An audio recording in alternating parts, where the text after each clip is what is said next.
நம்ம பரம்பொருள் யோகத்தில் ஒரு சில டவுட்ஸ் வந்து நிறைய பேருக்கு வந்து எழுறதை வந்து பார்க்க முடியுது. ஸோ நம்ம வாலண்டியர்ஸ் கிட்ட நிறைய ஃபோன் பண்ணி கேட்டிருக்கீங்க, கமெண்ட்ஸ்லேயும் வந்து நிறைய போட்டிருக்கிறதா வந்து நம்மளோட வாலண்டியர்ஸ் வந்து சொல்லியிருக்காங்க. ஸோ அது விஷயமா சின்ன சின்ன ஒரு தகவல்களை மட்டும் கொடுத்துட்டு இந்த வீடியோக்கு உண்டான நோக்கத்துக்குள்ளே அப்புறம் நம்ம போவோம். முதல்ல என்ன அப்படின்னா, இந்த பரம்பொருள் யோகத்தை 3 வகையாக வந்து பிரிக்கிறோம். முதலில் மந்திரம், 2வது நிஷ்டை, 3வது சிற்சபைன்னு சொன்னோம். அப்போ இந்த நிஷ்டையும் சிற்சபையும் கிளியர் ஆகிட்டீங்க. மந்திரம் என்னங்க? காஞ்சி விஸ்வநாத சுவாமிகள் மந்திரம்ன்றீங்க. அப்போ காஞ்சி விஸ்வநாத சுவாமிகளோட மந்திரம்னு தனியாக இருக்கான்னு கேட்டால் இல்லை. அந்த வீடியோவில் நான் ரொம்ப கிளியராக சொல்லிட்டேன். மந்திரமே காஞ்சி விஸ்வநாத சுவாமிகள், அவ்வளோதான் மந்திரமே. ஸோ நீங்கள் எப்படி அதை சேன் பண்ணணும்னா, வாய் திறக்கக்கூடாது, மனம் தான் மந்திரம் சொல்லணும். மனம் எங்கேருந்து சொல்லணும்? புருவ மத்தியத்திலேருந்து ஸ்பீடாக சொல்லணும். லிப்ஸ் ஓப்பன் பண்ணக்கூடாது, வாய் நிச்சயமாக திறக்கக்கூடாது. ஸோ முதல்ல நீங்கள் புரிஞ்சுக்க வேண்டிய விஷயம் என்ன அப்படின்னா, காஞ்சி விஸ்வநாத சுவாமிகள்ன்றது தான் மந்திரம், வேறு எதுவுமே மந்திரம் இல்லை. அந்த மந்திரத்தை இடைவிடாமல் ஸ்பீடாக சேன் பண்ணணும் மனசில். ஃபார் எக்ஸாம்பிளுக்கு காஞ்சி விஸ்வநாத சுவாமிகள், காஞ்சி விஸ்வநாத சுவாமிகள், காஞ்சி விஸ்வநாத சுவாமிகள் சொன்னீங்கன்னா, காஞ்சி விஸ்வநாத சுவாமிகள், காஞ்சி விஸ்வநாத சுவாமிகள்னா இடையில ஒரு கேப் இருக்குல்ல, அந்த கேப் இருக்கக்கூடாது. அந்த கேப் இல்லாமல் நீங்கள் ஸ்பீடாக சொல்லும்போது மட்டும்தான் அந்த பிரபஞ்ச சக்தி என்பது உங்களுக்குள் இறங்கி கீழே இருக்கக்கூடிய குண்டலினியை மேல் நோக்கி எழுப்பும். இதனுடைய பலன்கள் ஏகப்பட்ட பலன்கள் இருக்குது. நம்ம பரம்பொருள் யோகத்தினுடைய பலன்களை ரொம்ப வெளிப்படையாக என்னால் அப்படி பப்ளிக்காக வந்து சொல்லிட முடியாது. சொன்னதை ரெகுலராக இடைவிடாமல் ப்ராக்டிஸ் பண்ணுங்கள். You will definitely see the changes in your body, mind and soul. So முதல்ல அது கிளியர் ஆகிடுச்சு. நெக்ஸ்ட் என்ன அப்படின்னா, இந்த பயிற்சி பண்ணும்போது தூக்கமாக வருதுங்க. தூக்கம் வரத்தான் செய்யும். ஆரம்பத்தில் பண்ணும்போது அந்த கான்ஷியஸ் ஸ்டேட்லேருந்து சப்கான்ஷியஸ் ஸ்டேட்டுக்கு போகும்போது முதல்ல தூக்கம் வரும், கொட்டாய் வரும், டயர்டாக இருக்கும், தலைக்கு இருக்குன்னு சுத்தமாக இருக்கும், வாமிட்டிங் சென்சேஷன் வர மாதிரி இருக்குது. இதெல்லாம் நான் ரொம்ப கிளியராக பல வீடியோஸில் சொல்லிட்டேன். நீங்கள் பார்த்துருக்கீங்களான்னு தெரியல. அந்த பாடி ஹீட் வீடியோலேயும் நான் கிளியராக மென்ஷன் பண்ணியிருக்கேன். பரம்பொருள் ஃபவுண்டேஷன் பாடி ஹீட்டுன்னு நீங்கள் டைப் பண்ணிங்கன்னா 2 வீடியோ வரும். அந்த வீடியோ நீங்கள் பார்த்தீங்கன்னாவே ரொம்ப கிளியராக வந்து நான் உங்களுக்கு வந்து எக்ஸ்ப்ளனேஷன் வந்து நான் கொடுத்துருக்கேன். எதை பற்றியும் நீங்கள் கவலைப்பட தேவையில்லை. இந்த பாடி ஹீட்டுக்கு தொடர்ச்சியாக அதை நீங்கள் ஃபாலோ பண்ணிங்கனாவே போதும். தூக்கம் வந்தாலும் ரெகுலராக பயிற்சி செய்யும்போது தூக்கத்தை கடந்த நிலைக்கு கான்ஷியஸாக இருக்கிறது எப்படி அப்படின்ற நிலைக்கு போயிடுவீங்க. ஸோ அதை பற்றியும் நீங்கள் கவலைப்பட வேண்டிய அவசியமே இல்லை.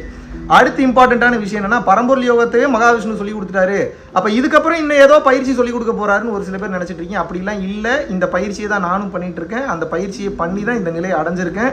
ஜீவகாருண்யத்திலும் சரி, பிற உயிர்களுக்கு உதவ வேண்டும் என்பதிலும் சரி, தொடர்ச்சியாக நான் செய்த தான தர்ம காரியங்கள், அதை தொடர்ந்து இடைவிடாமல் செய்த தவம், இதெல்லாம் தான் இந்த இடத்தில் என்னை கொண்டு வந்து நிறுத்தி இருக்கிறது. உங்களுக்கு டவுட்டே வேணாம், இந்த பயிற்சி சரியில்லை, இதில் இந்த பிரச்சனை வரும், அந்த பிரச்சனை வரும், குடும்பத்தை விட்டு பிரிஞ்சு போயிடுவீங்க, அப்படி நடந்துடும், இப்படி நடந்துடும், எதையுமே கேட்காதீங்க. யார் என்ன சொன்னாலும் லிசன் பண்ணாதீங்க. உங்களுக்கு நான் உபதேசம் பண்ணியிருக்கேன் இறையொருளால். அந்த பயிற்சியை பண்ணணுமா வேணாமான்னு முடிவு பண்ண போகிறது நீங்கள். ஊரில் இருக்கிறவங்க எல்லாரும் சொல்கிறத, அவர் ஒரு வீடியோ போட்டார், இவர் ஒரு வீடியோ போட்டார், அவர் இப்படி சொன்னார், இவர் இப்படி சொன்னார்னீங்கன்னா, they are distracting you. Don't get distracted from the path. Once you get distracted from the path, you can't reach the divine. So இதை வந்து எப்பயுமே மைண்டில் வச்சுக்கோங்க. இறைவனை அடைய வேண்டும் என்றால் மிகுந்த நம்பிக்கை மிகவும் முக்கியம். அதை கடந்த நிலையில் வழிகாட்டி எந்த வகையில் உங்களுக்கு உபதேசம் செய்தாரோ அந்த உபதேசத்தை இறுக்கமாக பிடித்து கொண்டு நாம் வந்து பயணம் செய்ய வேண்டும். ஸோ அதை பற்றியும் நீங்கள் கவலைப்பட வேண்டிய அவசியம் கிடையாது. உங்களுக்காகவும் பிரார்த்தனை பண்ணலாம், யாருக்காக வேணும் பிரார்த்தனை பண்ணலாம், எந்தவித பிரச்சனையும் கிடையாது. இதுக்கப்புறம் இந்த பயிற்சியை தொடர்ச்சியாக செய்து கொண்டே வரும்போது எனக்கு அந்த பிரச்சனை வந்துருமா, இந்த பிரச்சனை வந்துருமா, இப்படி ஆயிடும்னா, அப்படி எந்த கேள்வியும் உங்களுக்கு வேண்டாம். பயிற்சி ரெகுலராக பண்ணுறீங்க, தான தர்மம் பண்ணுறீங்க, பாடி ஹீட் ஆச்சுன்னா நியூட்ரலைஸ் பண்ணிட்டு வரீங்க.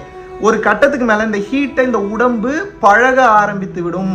இப்போ உங்களுக்கு புரிகிற மாதிரி சொல்கிறேன்.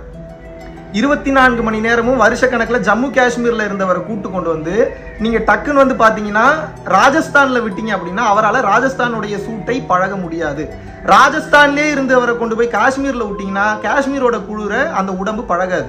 பட் காஷ்மீரில் இருந்தவர் ராஜஸ்தான்லையும், ராஜஸ்தானில் இருந்தவர் காஷ்மீர்லையும் ரெகுலராக இருந்து கொண்டே வரும்போது நினைத்து பார்க்க முடியாத மாற்றத்தை ஏற்படுத்தும். இதை நீங்கள் புரிந்து கொள்ள வேண்டும். இந்த உடம்பு வந்து அந்த சூட்டிற்கும் சரி, அந்த குளிர்ச்சிக்கும் சரி தானாக பழகிவிடும். பயப்பட வேண்டிய அவசியம் இல்லை. ஒரு கட்டத்துக்கு மேலே எவ்வளோ சூடு வந்தாலும் அதை தாங்கக்கூடிய அந்த வலிமையை இந்த உடல் தாங்கி நிற்கக்கூடிய ஆற்றலை பெற்றுவிடும். பயிற்சி பண்ண பண்ண நீங்கள் வந்து பவர் சோர்ஸாகவே மாறிட்டு வருவீங்க. நினைத்து பார்க்க முடியாத ஆற்றல் நிலைக்கு போவீங்க. அதை தாங்கக்கூடிய லெவலில் உங்களோட மனோதைரியமும் உடல் தைரியமும் இருக்கணும். மெயினாக ஃபுட்டு சாப்பிட்றது, ஹெல்த்தியான ஃபுட்டை கம்பல்சரி எடுத்துக்கணும். ஏன்னா நீங்கள் பண்ணக்கூடிய பயிற்சி குண்டலினியை மேலேற்றக்கூடிய பயிற்சி. அப்போ என்னென்னா அடிக்கடி டயர்ட் ஆகும், டீஹைட்ரேட் ஆகும், பாடி வந்து டக்குன்னு வந்து கிருகிருன்னு ஆகிடும், படுத்து தூங்கணும் போல தோணும். காரணம் என்ன? உடம்பில் ஏறக்கூடிய அந்த ஹீட். எப்பயும் புருவ மத்தியத்திலே கவனம் இருக்கும்போது மொத்த எனர்ஜி மேல் நோக்கி எழும். மேல் நோக்கி எழும்போது புருவ மத்தியத்திற்குள் இருக்கக்கூடிய ஆன்மா என்பது பிரகாசம் அடையும். அப்போ அதுக்கு நம்ம அலோவ் பண்ணணும் அப்படின்னா பத்திரமாக பக்குவமாக பார்த்து கொள்ள வேண்டும். ஸோ இந்த உடம்பை பார்த்துக்கிறதுனா பசிக்கும் போது அடுத்த 15 நிமிஷத்தில் சாப்பிடணும். இல்லை நான் சாப்பிடவே மாட்டேன்னு இருக்கக்கூடாது. உங்கள் உடம்பு என்ன சொல்லுதோ அதை கேளுங்க.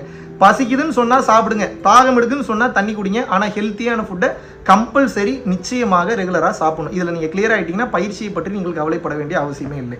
ஓகே.